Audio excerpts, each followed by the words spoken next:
Very good evening friends Gupta ji की पाठशाला YouTube channel में आप सभी का स्वागत है।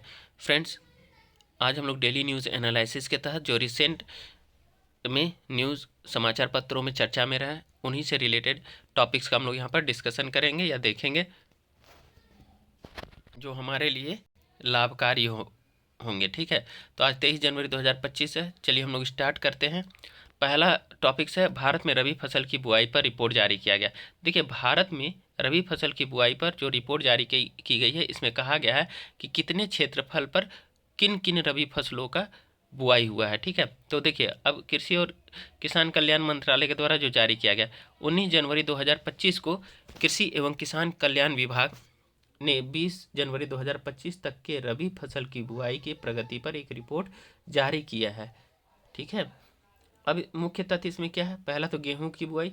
गेहूं के तहत क्षेत्रफल 320 लाख हेक्टेयर तक पहुंच गया है, जो पिछले वर्ष की इसी अवधि से अधिक है।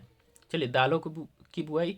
तो दालों के तहत क्षेत्रफल 141.69 लाख हेक्टेयर तक पहुंच गया है, जो पिछले वर्ष की तुलना में थोड़ा अधिक है। पिछले वर्ष यह कितना रहा था? 139.29 लाख हेक्टेयर था। श्री अन्न और मोटा अनाज। तो श्री अन्न और मोटे अनाज की बुआई 54.49 लाख हेक्टेयर में फैली हुई है। अब तेल बीजों का क्षेत्रफल। तो तेल बीजों के तहत बुआई का क्षेत्र 97.62 लाख हेक्टेयर है, जो पिछले वर्ष की तुलना में कम है। फिर रबी फसल की कुल बुआई देखेंगे। कुल मिलाकर के रबी फसल की बुआई 640 लाख हेक्टेयर से अधिक हो गई है, जो कृषि गतिविधियों में सकारात्मक रुझान का संकेत देती है। चलिए नेक्स्ट हम लोग देखेंगे टॉपिक्स, पीएम जनमन पर राष्ट्रीय सम्मेलन का आयोजन। देखते हैं क्या है। 21 जनवरी 2025 को केंद्रीय जनजातीय कार्य मंत्रालय नई दिल्ली के भारत मंडपम में जिला मजिस्ट्रेटों यानी कि डीएम का पीएम जनमन यानी प्रधानमंत्री जनजातीय महादान आंदोलन पर एक राष्ट्रीय सम्मेलन आयोजित किया गया। ठीक है, चलिए इसके मुख्य तथ्य क्या क्या है। सम्मेलन का फोकस किस पर था? पहला है, सम्मेलन पीएम जनमन के तहत 6 मुख्य क्षेत्रों पर केंद्रित करेगा, जिसमें ग्रामीण विकास यानी आवास और सड़कें, दूसरा छात्रावास यानी कि स्कूल, तीसरा पेयजल, चौथा आंगनबाड़ियों का संचालन और बहुउद्देशीय केंद्रों का संचालन। चलिए, सर्वोत्तम प्रथाओं को साझा करना। सम्मेलन का उद्देश्य जिलों के बीच सर्वोत्तम प्रथाओं को साझा करना और पीएम जनमन के कार्यान्वयन में सुधार के क्षेत्रों की पहचान करना है। फिर बोला कि अंतिम छोर तक पहुंचना। इस पहल का उद्देश्य यह सुनिश्चित करना है कि पीएम जनमन के लाभ सबसे अधिक हाशिए पर स्थित आदिवासी समुदायों तक पहुंचे। इसमें भागीदारी जो रही है, भागीदारी सम्मेलन में 18 राज्यों के कुल 88 जिले भाग ले रहे हैं। अब हम लोग नेक्स्ट टॉपिक्स देख रहे हैं। नेक्स्ट टॉपिक्स क्या है कि 85वां अखिल भारतीय पीठासीन अधिकारी सम्मेलन। इस सम्मेलन का आयोजन जो है हाल ही में पटना में किया गया है। ठीक है, उसी से रिलेटेड हम लोग देखते हैं। 20 जनवरी 2025 को 2 दिवसीय अखिल भारतीय पीठासीन अधिकारी सम्मेलन का 85वां सत्र बिहार की राजधानी पटना में शुरू हुआ। ठीक है, बिहार में तीसरी बार इस सम्मेलन का आयोजन किया जा रहा है। चलिए, इसके तथ्य क्या क्या है। सम्मेलन का उद्घाटन जो है लोकसभा अध्यक्ष ओम बिरला ने किया है। इस सम्मेलन का विषय क्या था यानी थीम क्या है? तो इसका थीम है संविधान की 75वीं वर्षगांठ के परिप्रेक्ष्य में संवैधानिक मूल्यों को मजबूत करने में संसद और राज्य विधानमंडलों का योगदान। क्या है इसका विषय? संविधान की 75वीं वर्षगांठ के परिप्रेक्ष्य में संवैधानिक मूल्यों को मजबूत करने में संसद और राज्य विधानमंडलों का योगदान। चलिए, अब इसमें भागीदारी देखेंगे। देखिए, विभिन्न राज्यों की विधानसभाओं, लोकसभाओं और राज्यसभाओं से 300 से अधिक प्रतिनिधि 2 दिवसीय कार्यक्रम में भाग लिए। अब इसमें क्या हुआ कि आधुनिकीकरण पर ध्यान रहा। सम्मेलन में विधानमंडलों के सचिवों की एक बैठक हुई, जो विधायी कार्यवाही की दक्षता और प्रभावशीलता बढ़ाने के लिए आधुनिक तकनीकों को अपनाने पर ध्यान केंद्रित किया है। ठीक है, प्रमुख कार्यक्रम क्या क्या था इसके तहत? प्रमुख कार्यक्रम था, सम्मेलन में लोकसभा अध्यक्ष द्वारा संसद की प्रक्रिया और कार्यविधि पुस्तक के 8वें संस्करण का विमोचन किया और बिहार विधानमंडल परिसर में नेवा सेवा केंद्र, इंपॉर्टेंट है, नेवा सेवा केंद्र का उद्घाटन शामिल होगा। ठीक है, ये ध्यान रखिएगा, नेवा सेवा केंद्र का उद्घाटन पटना में किसने किया है? लोकसभा स्पीकर ओम बिरला जी ने किया है।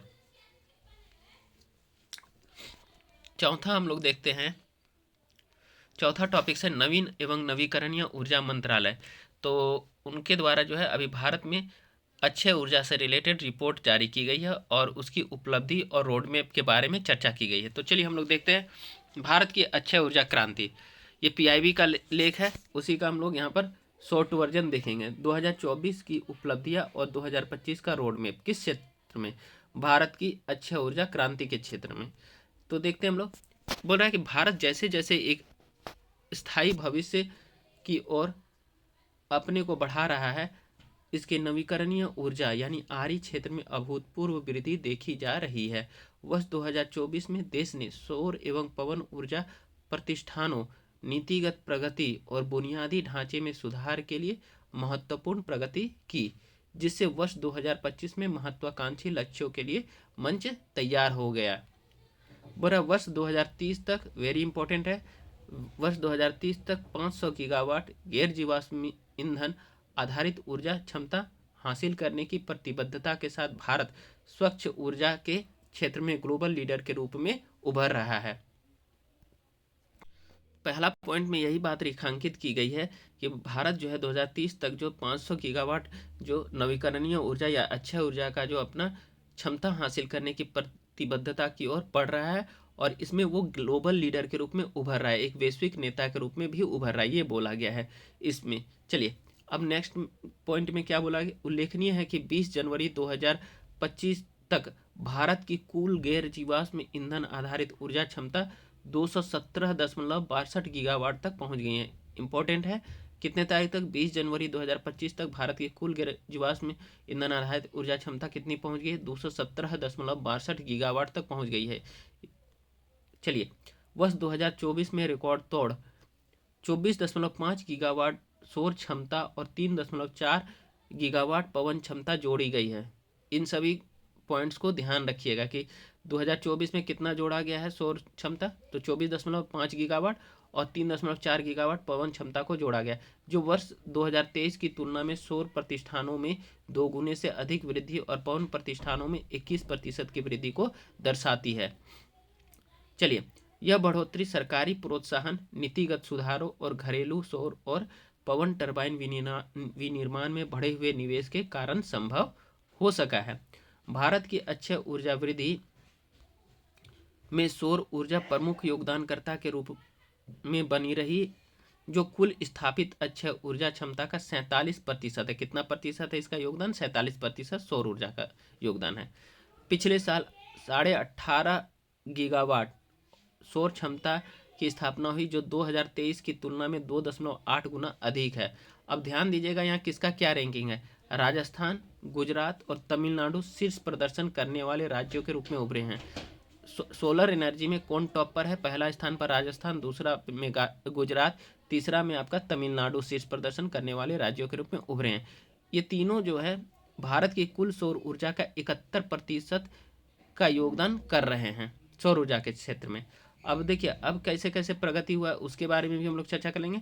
रूफटॉप सोलर सेक्टर में भी 2024 में उल्लेखनीय वृद्धि देखी गई है, जिसमें 4.59 गीगावाट की नई क्षमता स्थापित की गई, जो वर्ष 2023 से 53% की वृद्धि को दर्शाता है।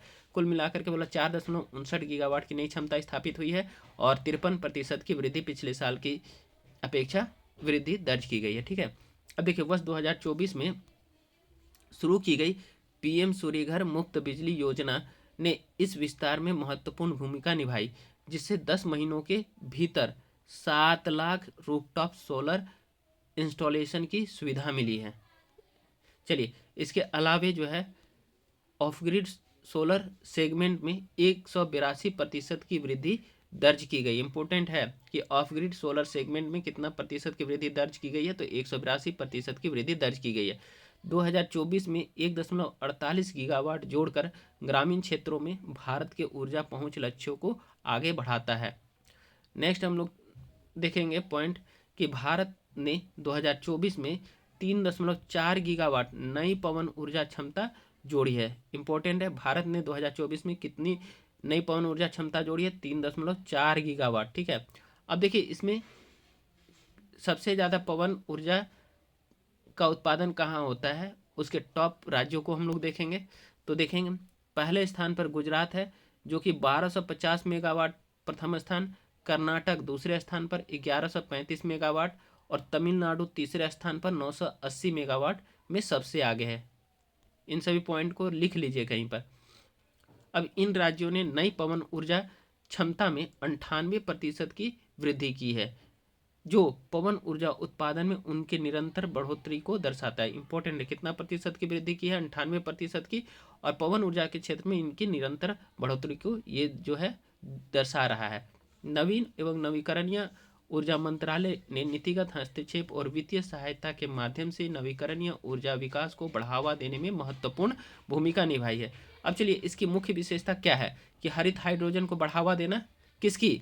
तो नवीन और नवीकरणीय ऊर्जा विकास को बढ़ावा देने में जो भूमिका निभा रही है नवीन और नवीकरणीय ऊर्जा मंत्रालय, उसकी मुख्य विशेषता के बारे में बोल रहा है। तो देखिए पहला, हरित हाइड्रोजन को बढ़ावा। सरकार इस उभरते क्षेत्र में लागत कम करने और निवेश आकर्षित करने के लिए हरित हाइड्रोजन नीतियों के विकास को निरंतर आगे बढ़ा रहा है। दूसरा पॉइंट है विनिर्माण विस्तार। घरेलू और पीवी और पवन टरबाइन विनिर्माण को बढ़ाया गया, जिससे भारत की वैश्विक नवीकरणीय ऊर्जा की दृष्टि से विनिर्माण केंद्र बनने की महत्वाकांक्षा को बल मिला है। चलिए अब नेक्स्ट हम लोग पॉइंट देखेंगे ग्रिड अवसंरचना विकास। देखिए नवीन एवं नवीकरणीय ऊर्जा मंत्रालय ने राजस्थान, गुजरात और मध्य प्रदेश जैसे नवीकरणीय ऊर्जा की दृष्टि से समृद्ध राज्यों में बिजली निकालने के लिए अंतरराज्यीय ट्रांसमिशन प्रणाली में महत्वपूर्ण निवेश का प्रस्ताव दिया। अब भारत का अक्षय ऊर्जा क्षेत्र एक परिवर्तनकारी यात्रा पर है, जिसमें 2024 में रिकॉर्ड क्षमता वृद्धि और नीतिगत प्रगति का वर्ष होगा। वर्ष 2025 में भारत के लिए विनियामक, वित्तीय और अवसंरचनात्मक चुनौतियों का समाधान करना महत्वपूर्ण होगा। नेक्स्ट हम लोग देखेंगे निरंतर नीतिगत समर्थन, बढ़े हुए निवेश और उभरती प्रौद्योगिकियों पर ध्यान केंद्रित करने के साथ भारत अपने महत्वाकांक्षी अक्षय ऊर्जा लक्ष्यों को प्राप्त करने और स्वच्छ ऊर्जा के क्षेत्र में एक ग्लोबल लीडर के रूप में अपने को मजबूत करने के लिए अच्छी स्थिति में है। इसका तो हम लोग पढ़ ही लिए थे, हो ही गया था। अब हम लोग देखते हैं नेक्स्ट टॉपिक्स, देख रहे हैं कहाँ है। ठीक है, चलिए मित्रों नेक्स्ट टॉपिक्स हम लोग देख रहे हैं भारत और फ्रांस का भारतीय महासागर क्षेत्र यानी IOR में समन्वित निगरानी, यानी IOR माने इंडियन ओशियन रीजन में। ठीक है, अब दैनिक समाचार का हम लोग विश्लेषण करते हैं। अंतर्राष्ट्रीय संबंधों से संबंधित है। अभी भारत और उसके द्विपक्षीय संबंध, भारत और फ्रांस का IOR में समन्वित निगरानी, तो देखेंगे इसका टॉपिक्स। 21 जनवरी 2025 को भारत और फ्रांस ने भारतीय महासागर क्षेत्र यानी इंडियन ओशियन रीजन में समुद्री सुरक्षा खतरों का सामना करने के लिए समन्वित निगरानी बढ़ाने पर सहमति व्यक्त की है। ठीक है, प्रमुख तथ्य क्या है? पहला तो इन्होंने बोला समन्वित निगरानी करना है। ठीक है, भारत और फ्रांस ने समुद्री सुरक्षा के लिए समन्वित निगरानी के अवसरों की खोज करने पर सहमति जताई है समन्वित निगरानी के तहत। फिर उन्होंने कहा कि खतरे की पहचान करना, खतरे की पहचान, यह निगरानी समुद्री डाकू, तस्करी और अवैध मछली पकड़ने जैसे खतरों पर केंद्रित होगी। नेक्स्ट हम लोग चलेंगे सूचना का आदान प्रदान। तो देखिए सूचना का आदान प्रदान के तहत क्या होगा, दोनों देशों ने सूचना आदान प्रदान के मौजूदा तंत्र को मजबूत करने का निर्णय लिया है, जिसमें सूचना फ्यूजन सेंटर, भारतीय महासागर क्षेत्र और अन्य क्षेत्रीय केंद्र शामिल हैं। अब देखिए मौजूदा सहयोग, तो मौजूदा सहयोग क्या है कि यह समझौता 7वें भारत फ्रांस समुद्री सहयोग संवाद के बाद किया गया, जिसमें दोनों पक्षों ने सहयोग के तंत्र को और मजबूत करने पर जोर दिया है। तो चलिए दोस्तों आज का जो है टॉपिक्स यहीं समाप्त करते हैं और आज का सेशन भी यहीं समाप्त होता है दोस्तों। कल हम लोग फिर से नेक्स्ट टॉपिक्स के साथ नए क्लेवर और नए फ्लेवर में आप लोगों के सामने प्रस्तुत होंगे। तब तक के लिए जय हिंद, जय भारत। आप लोग स्वस्थ रहे दोस्तों। और दोस्तों मेरे यूट्यूब चैनल को आप लोग लाइक, सब्सक्राइब और शेयर, कमेंट अवश्य करें। धन्यवाद।